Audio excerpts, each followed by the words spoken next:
en compagnie du Coran, Ousmane Timéra. Bismillahirrahmanirrahim, par le nom de Dieu, le clément, le tout miséricordieux. En compagnie du Coran, nous voici encore une fois, une belle compagnie que nous dégustons durant ce mois de Ramadan et durant lesquels nous avons essayé de méditer les propos du Coran à l'aune de nos problématiques et de nos questionnements. Une question se pose à l'aune de ce qui se passe dans le monde musulman.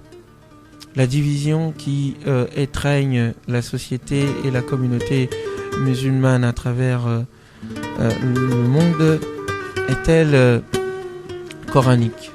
Que dit le Coran de ces divisions entre sunnites et chiites, entre salafistes, soufis, frères musulmans, entre mu'tazilites à l'ancienne, kharijites ou autres? Que dit le Coran de celles et ceux qui estiment que voilà, il y a 73 sectes, groupes, et qu'il n'y a qu'une seule qui ira au paradis, que le reste ira en enfer, et comme par hasard la seule qui entrera au paradis, c'est la sienne, c'est la nôtre, c'est celle des autres n'étant que vouée à aller en enfer. Alors, de quoi, comment, qu'est-ce que le Coran dit de tout ça? Nous avions vu que le Coran dit que la diversité est une volonté divine, qu'elle soit culturelle ou religieuse. Mais qu'en est-il de l'islam? Est-ce que c'est dû au fait que le Coran dit tout et son contraire, que les musulmans sont divisés? Ou est-ce que ce sont des causes politiques et historiques qui font qu'il y a division? Pour le Coran, la chose est limpide et elle est claire. Elle est la suivante.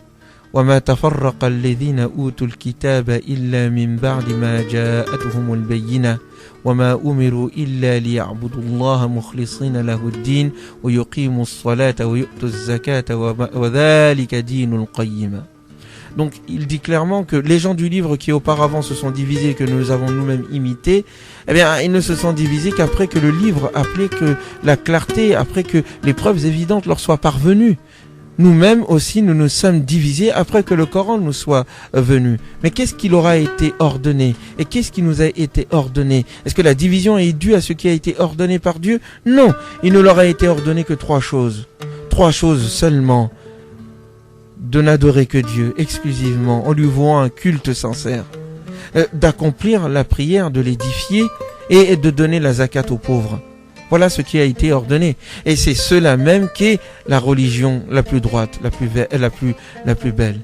Et dans d'autres passages, le Coran nous dit clairement, Innal ladhina farraqu dinahum, ceux qui ont fait de leur religion un sujet de division, chiites, sunnites, wahhabites, salafistes et autres, lasta minhum fi shay'in, tu n'as rien à voir avec eux. Non, tu n'as rien à voir avec eux, Mohammed.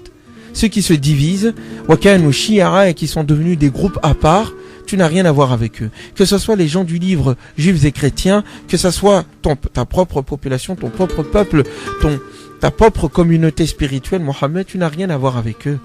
Mohammed n'était pas sunnite, Mohammed n'était pas chiite, Mohammed n'était pas kharijite, Mohammed n'était pas wahhabite, Mohammed n'était pas ikhwan, Mohammed n'était pas un tablir, Mohammed n'était pas l'un de ces groupes qui s'entre-déchirent aujourd'hui sur la surface de la planète.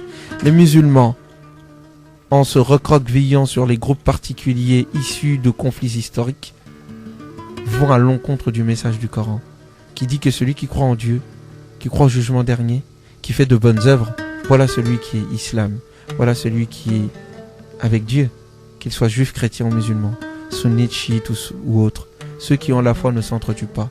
Ceux qui s'entretuent, ils ont autre chose. Mohammed, tu n'as rien à voir avec eux. C'était en compagnie du Coran, présenté par Ousmane Timéra.